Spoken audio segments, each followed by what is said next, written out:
तहरीरात अत्तार अरकान मरकज़ी मजलिस शूरा जे नाव पहिरियां ही पढ़ो। अल्लाह पाक जी रहमत ऐं उन जे प्यारे प्यारे आख़िरी नबी मक्की मदनी मुहम्मद अरबी सल्लल्लाहु अलैहि वसल्लम जे फैज़ान करम सां इश्क़ रसूल जा जाम भरे भरे प्यारींदड़ सहाबा ऐं अहले बैत अलैहिम रिदवान जो अदब ऐं एहतराम सेखारींदड़ न सिर्फ़ नेकियुनि जो रस्तो ॿुधाईंदड़ बल्कि राह सुन्नत ते हलाईंदड़ औलिया कराम जी महबत दिलुनि में वधाईंदड़ आशिक़ान रसूल जे सुन्नतुनि भरी दीनी तंज़ीम दावत इस्लामी 1981 में वजूद में आई। बानी दावत इस्लामी अमीर अहले सुन्नत हज़रत अल्लामा मौलाना अबू बिलाल मोहम्मद इलियास अत्तार क़ादरी रज़वी ज़ियाई दामत बरकातुहुमुल आलिया शुरू में कुछ इस्लामी भाइरनि सां गॾिजी सॼी दुनिया में नेकी जी दावत आम करण जे जज़्बे सां सरशार थी गली गली महल्ले महल्ले वसंदी वसंदी ॻोठ ॻोठ ऐं पोइ शहर शहर सफ़र कंदा ऐं सुन्नत मुस्तफ़ा जो पैगाम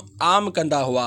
मां त अकेलो ई हलियो हुयुसि मंज़िल ॾांहुं, मगर माण्हू गॾु थींदा विया ऐं कारवां बणिजंदो वियो।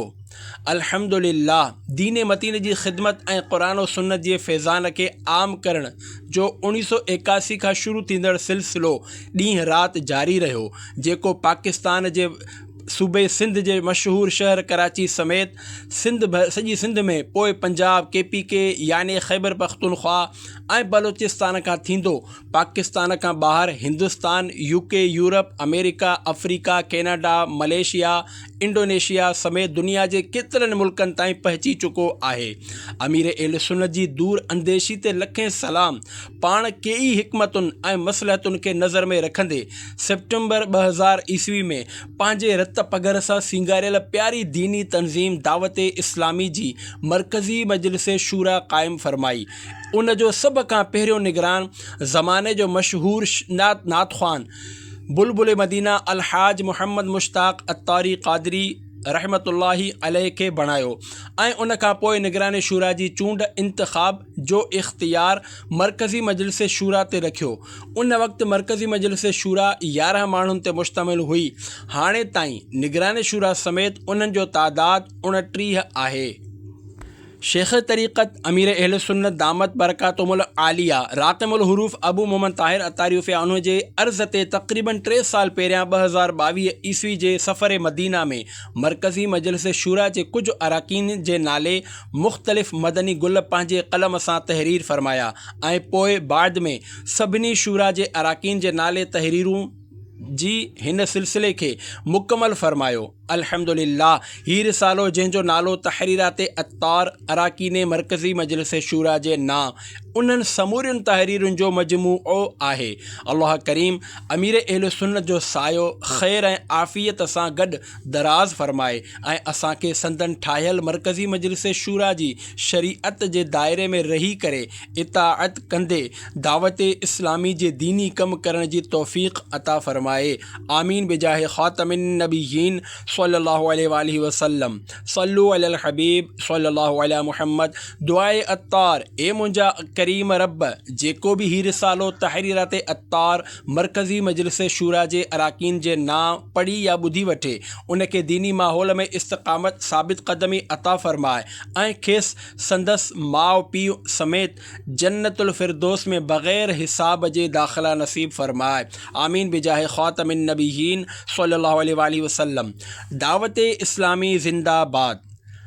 हाजी इमरान निगरान शूरा लाइ तोहफ़ो। जेको भी पंहिंजे घर, दुकान, ऑफिस या गाड़ी वग़ैरह ते दावत इस्लामी ज़िंदाबाद लिखे, उनखे दुनिया ऐं आख़िरत में सलामत रख ऐं संदसि वालिदैन समेत बेहिसाब मग़फ़िरत फ़रमाए। आमीन बिजाह ख़ातमिन नबिय्यीन सल्लल्लाहु अलैहि वसल्लम। हाजी मोहम्मद शाहिद अत्तारी निगरान पाकिस्तान जी ख़िदमत में सौगात। हया जी अहमियत हदीस क़ुदसी में आहे। अल्लाह पाक जो फ़रमान आहे, ए इंसान, तुंहिंजो दीन उन वक़्त ताईं दुरुस्त नथो थी सघे जेसि ताईं तुंहिंजी ज़बान सिधी न थिए, ऐं तुंहिंजी ज़बान तेसि ताईं सिधी नथी थी सघे जेसि ताईं तूं पंहिंजे रब अज़्ज़ वजल खां हया न करीं। हाजी अब्दुल हबीब अत्तारी लाइ तोहफ़ो। अर्शो कुर्सी खां बि अफ़ज़ल क़ब्र अनवर में अल्लाह पाक जी सभ खां आख़िरी नबी सल्लल्लाहु अलैहि वसल्लम जे जिस्म मुबारक सां ज़मीन जो जेको हिस्सो लॻल आहे उहो काबे शरीफ़ बल्कि अर्श ऐं कुर्सीअ खां बि अफ़ज़ल आहे। हाजी मोहम्मद अमीन अत्तारी जी ख़िदमत में सफ़र मदीना जी यादगार सुखड़ी गुस्से खे कंट्रोल करण जी फ़ज़ीलत। फ़रमाने आख़िरी नबी सल्लल्लाहु अलैहि वसल्लम जेको शख़्स पंहिंजी कावड़ खे रोकींदो अल्लाह पाक क़यामत जे ॾींहुं उन तां पंहिंजो अज़ाब रोके छॾींदो। अलहाज कारी अयाज़ अत्तारी रुकने शुरा जी ख़िदमत में तोहफ़ो क़ुव्वत हाफ़िज़ा लाइ प्यारो अमल। इशा जी नमाज़ खां पोइ 3 बादाम खणी दुरूद पाक पढ़ंदे पढ़ंदे पाणीअ में पुसाए छॾियो। फजर जी नमाज़ खां पोइ ऐं जेकॾहिं रोज़ो रखिणो हुजे त सहरीअ वक़्तु दुरूद शरीफ़ पढ़ंदे पाणीअ मां कढी खल लाहे 3 बादामनि ते या अलीमो या क़वी 100 भेरा पढ़ी दम करे खाई वठो। ॿारनि लाइ बि इहो अमल करे खेनि खाराए सघिजे थो। हीउ अमल जेतिरा ॾींहं चाहियो करे सघो था। रोज़ाने जो मामूल बि बणाए सघिजे थो। इंशा अल्लाहुल करीम याददाश्त काफ़ी मज़बूत थी वेंदी। हाजी मोहम्मद असलम अत्तारी रुकन शुरा खानपुर वारे जी ख़िदमत में तहरीरी तोहफ़ो मुंहिंजे लाइ सभ खां बहितरीनु तोहफ़ो आहे सलाम। सहाबी रसूल हज़रत अबू दरदा रज़ी अल्लाहु अन्हु फ़रमाइनि था मूंखे मुंहिंजे कंहिं मुसलमान भाउ अहिड़ो को बि तोहफ़ो न ॾिनो जेको सलाम खां वधीक मूंखे पसंदि हुजे। रुकन शुरा हाजी रफ़ी अत्तारी जी ख़िदमत में तोहफ़ो मोहताजीअ खां बचण जो वज़ीफ़ो। फ़रमाने आख़िरी नबी सल्लल्लाहु अलैहि वसल्लम ला इलाहा इल्लल्लाहुल मलिकुल हक़्क़ुल मुबीन जेको रोज़ानो 100 भेरा पढ़ंदो उहो दुनिया में मोहताजीअ खां बचंदो, खेसि क़ब्र में घबराहट न थींदी ऐं उन लाइ जन्नत जा दरवाज़ा खोलिया वेंदा। रुकन शुरा हाजी याफ़ूर रज़ा अत्तारी जी ख़िदमत में ग़मे मदीना में ॿुॾल तहरीरी तोहफ़ो मां मदीनो छॾे आयुसि छुप गया हूँ निगाहों से आह सब मदीना का दिलकश व हसी मंज़र में मदीना छोड़ आया दूर हो गया सरकार आह गमज़ुदा अत्तार जल्द आऊँ फिर दर पर मैं मदीना छोड़ आया। हाजी वक़ारुल मदीना जी ख़िदमत में तोहफ़ो ॿियनि जा ऐब न ॻोल्हियो। मुसलमाननि जा ॿिया ख़लीफ़ा हज़रत उमर फ़ारूक़ आज़म रज़ी अल्लाहु अन्हु फ़रमाइनि था ॿियनि जा ऐब ॻोल्हण खां बचण वारे खे पंहिंजे ऐबनि जी इस्लाह जी तौफ़ीक़ मिलंदी आहे। रुकन शुरा हाजी अतहर अली अत्तारी जी ख़िदमत में तोहफ़ो ॻाल्हि जो क़ैदी चयो वञे थो त ॻाल्हि इंसान जे क़ैद में हूंदी आहे जॾहिं त ॻाल्हाइण खां पोइ इंसान उन जो क़ैदी बणिजी वेंदो आहे। हाजी मोहम्मद अमीन क़ाफ़िला जी ख़िदमत में तोहफ़ो हिकु आसान कमु। फ़रमाने आख़िरी नबी सल्लल्लाहु अलैहि वसल्लम जॾहिं को शख़्स पंहिंजे घर मां निकिरण वक़्तु बिस्मिल्लाह पढ़ंदो आहे त मलाइक चवंदो आहे तुंहिंजी ज़िम्मेवारी खईं वई। हाजी मोहम्मद अली रुकन शुरा जी ख़िदमत में तहरीरी तोहफ़ो नेमत ज़ाइल थियण जो सबबु इरशाद इमाम इब्न हजर अस्क़लानी रहमतुल्लाहि अलैहि अल्लाह पाक जूं नाफ़रमानियूं अक्सर करे नेमतुनि जे ज़ाइल थियण याने घटिजण या ख़तमु थियण जो सबबु बणिजंदियूं आहिनि। अब्दुल वहाब अत्तारी रुकन शुरा लाइ तहरीरी तोहफ़ो दिल लाइ वधीक फ़ाइदेमंद शइ। हज़रत मोहम्मद बिन यूनुस रहमतुल्लाहि अलैहि फ़रमाइनि था मूं सालिहीन याने नेक बाननि जे ज़िक्र ख़ैर खां वधीक दिल जे लाइ का ॿी फ़ाइदेमंद शइ न ॾिठी। अलहाज कारी मोहम्मद सलीम अत्तारी रुकन शुरा जी ख़िदमत में अनमोल तोहफ़ो दिल रोशन थियण जी निशानी। कुझु आरिफ़नि जो क़ौल आहे मुस्कुराहट ऐं बहकंदड़ चहिरो दिल जे रोशन हुजण जी निशानी आहे। अलहाज सैयद इब्राहिम शाह साहिब जी नज़र ए अख रत रो अफ़सोस चंद घड़ियाँ तैयबा की रह गई हैं ए आँख खून रोले तो रोना है जिस कदर।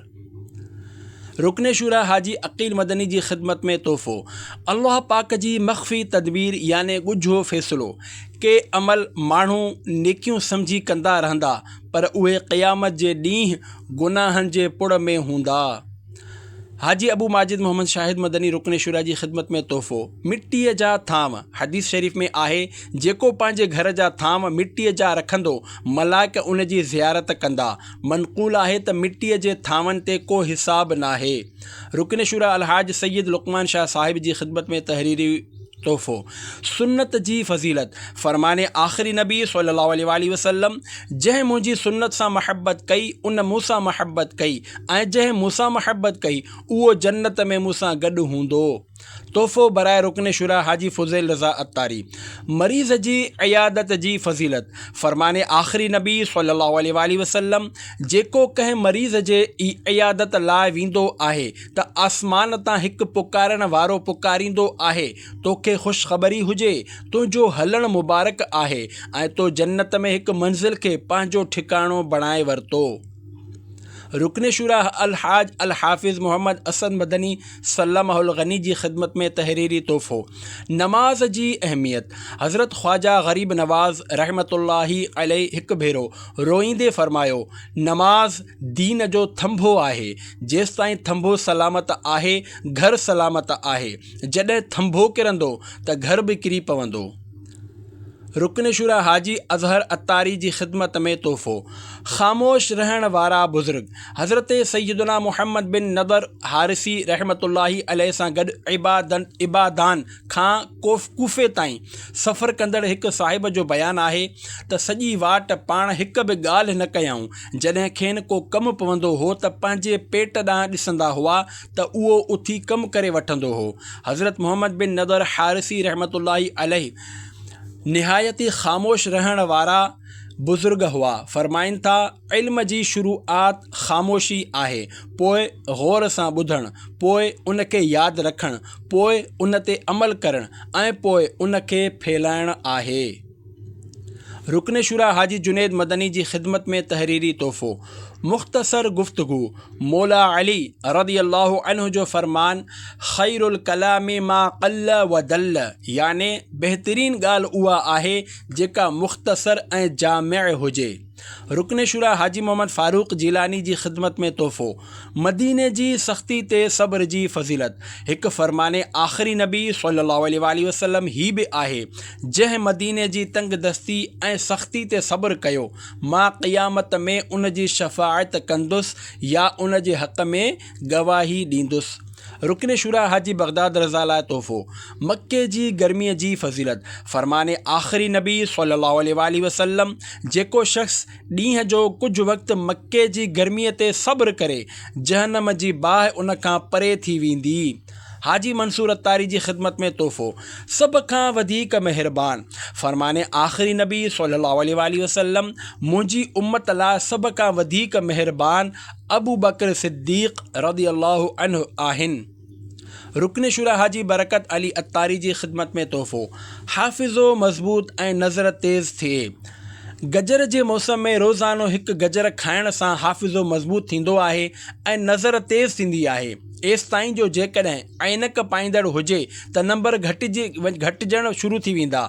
इंशा अल्लाहुल करीम गजर धोई खल लाहिण खां सवाइ खाओ, छो त खल लाहिण सां उन जे हेठियां मौजूदु विटामिन सी ज़ाया थी सघे थो। रुकन शुरा हाजी ख़ालिद अत्तारी यूके जी ख़िदमत में तोहफ़ो। दुआ जी क़बूलियत जो मक़ाम। आला हज़रत रहमतुल्लाहि अलैहि फ़रमाइनि था, ख्वाजा ग़रीब नवाज़ रहमतुल्लाहि अलैहि जी मज़ार शरीफ़ ते दुआ क़बूल थींदी आहे। अब्दुल मुबीन अत्तारी बांग्लादेश जी ख़िदमत में तोहफ़ो।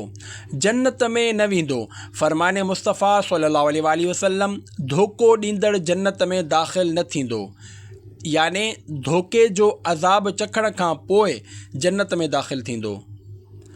उम्मे रबी अत्तारिया जी ख़िदमत में सौगात। दुआ जे वक़्तु दिल जी नरमी। फ़रमाने मुस्तफ़ा सल्लल्लाहु अलैहि वसल्लम, रिक़्क़त क़ल्ब याने दिल जी नरमी ऐं रोअण वग़ैरह जे वक़्तु दुआ खे गनीमत ॼाणो।